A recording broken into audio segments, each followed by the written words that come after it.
Mr. Robert Basso, who is a Christian and believes in one God.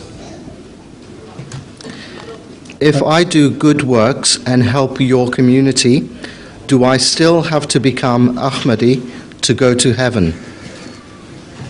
If you do good works for the sake of Allah, you do not have to help our community at all to go to heaven. What is our community? It's the service to God and service to mankind which will be appreciated by God.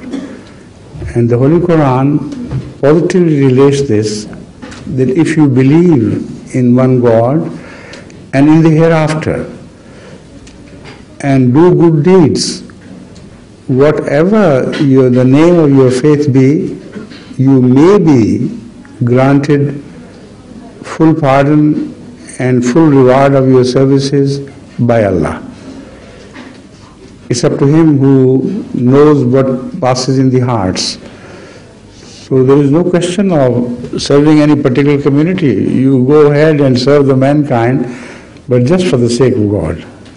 Thank you.